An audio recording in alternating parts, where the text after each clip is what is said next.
เจ้าท่านผู้ชมเนาะมื้อนี้ทีมงานเฮาสิมาพาลุยห้างตำแซ่บอีกห้างหนึ่งเนาะชื่อห้างตำแซ่บนางล่าเนาะอยู่ด้วยห้างเนาะตอนนี้เข้าไปหา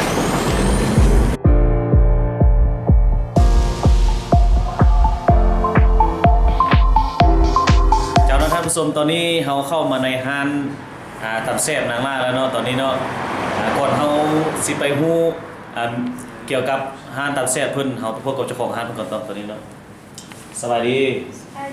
เจ้านี่เป็นเจ้าของห้างนางล่าตำแซ่บเนาะแต่ตอนนี้ให้เจ้าของห้างเพิ่นพาเราไปฮู้เกี่ยวกับการตำแซ่บเพิ่นใส่อย่างไรตอนนี้เนาะ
ตอนนี้เราก็ได้ตำส้มมา1 จานแล้วเนาะตอนนี้เนาะเอาเบิ่งหน้าตามเลยเนาะตอนนี้เบิ่งหน้าตามเลยเนาะสูตรเบิ่งหน้าตามมาเลยแซ่บอีหลีพี่น้องเนาะเป็นสูตรเคล็ดลับเด็ดตำแซ่บนางล่าแล้วนอกจากนี้มีผักกับเนาะผักกับแล้วก็มีของแก้มนี่แคบหมูแซ่บๆเนาะตอนนี้เนาะถือว่าจานนี้ราคาเท่าไหร่จานนี้เนาะ10,000 กีบพี่น้อง 10,000 กีบจานใหญ่ๆแล้วก็รสชาติแซ่บรสชาติจัดดีเนาะตอนนี้ข้าพเจ้าที่ซีมให้เบิ่งเนาะสิกินให้เบิ่งว่ามันสิแซ่บปานใดสิเผ็ดสินัวส่ำใดเข้มข้นส่ำใดเนาะซีมก็เด้อซีมเด้อพี่น้องเด้อแซ่บเด้อ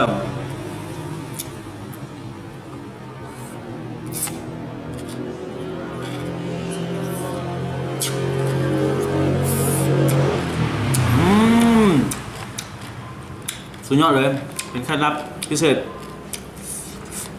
อีกผมซื้อมากินแล้วมีแหงง่าวขึ้นเลยเนาะพี่น้องเนาะ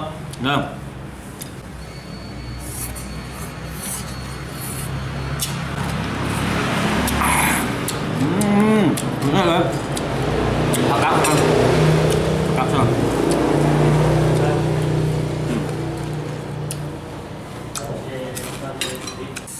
เลยพี่น้องเด้อทำมะฮุงแซ่บหานางล่าเนาะอยู่เบอร์ 5เด้อ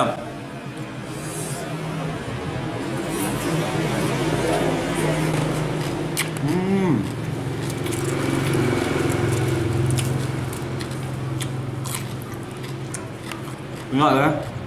ก็น้ำปูเนาะน้ำปูตำน้ำปูแซ่บ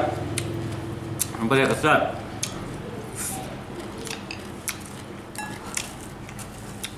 แกงเขียวหมูสุดยอดเลยโคตรแซ่บ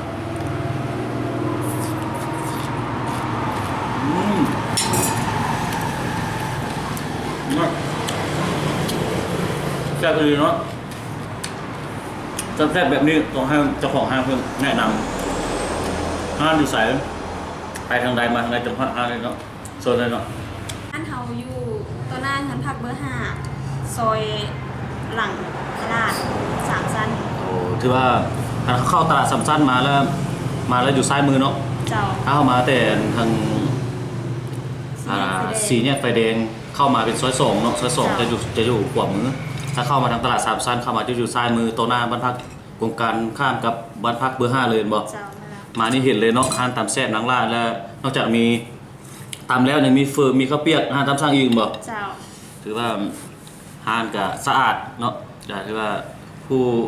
ตำผู้บริการก็งามอันนี้เนาะมาซีมกันมาแม่มาซีมกันได้ไปพวกจอดบ่ถึงโทรหาเพิ่นได้เบอร์โทรศัพท์ 020-285-9543ตัว ก็ขอบใจนำเจ้าของห้านหลายๆเนาะที่ว่าให้ทีมงานพาลุย